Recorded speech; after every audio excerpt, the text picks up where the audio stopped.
बिना मेहरी कमारा दादा पेलवाना हो बिना मेहरी कमारा दादा पेलवाना हो बिना मेहरी कमारा दादा पेलवाना हो बिना मेहरी कमारा।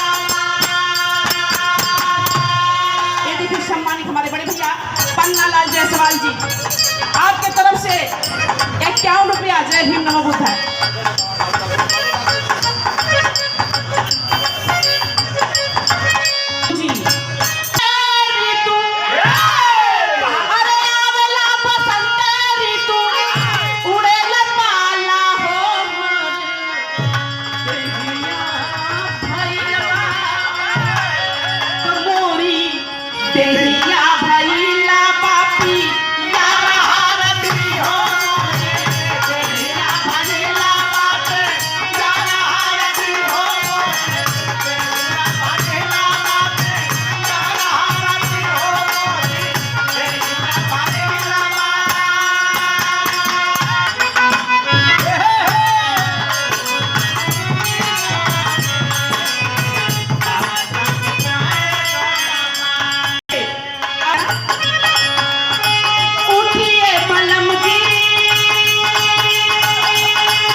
वीडियो में आवा वीडियो करो भाई वीडियो में आवा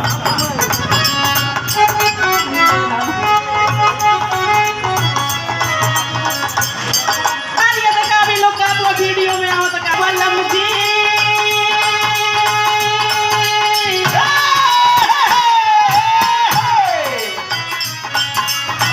उठिए वल्लभ जी तनिके बहरी चला उठे वल्लभ जी तनिके बहरी चला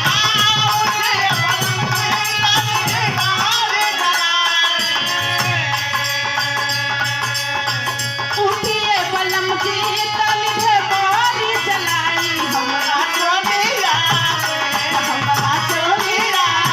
जी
सम्मान किए, बहुत अच्छा लगा।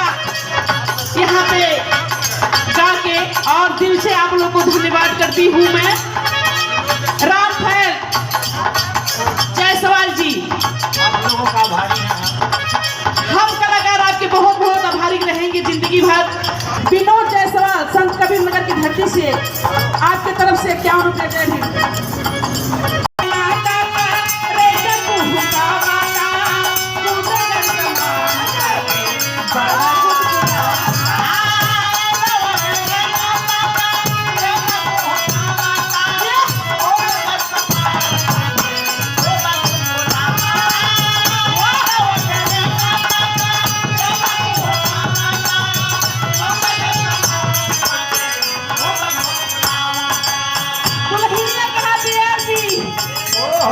देख ली हमारे कष्ट दूर हो जाएगी।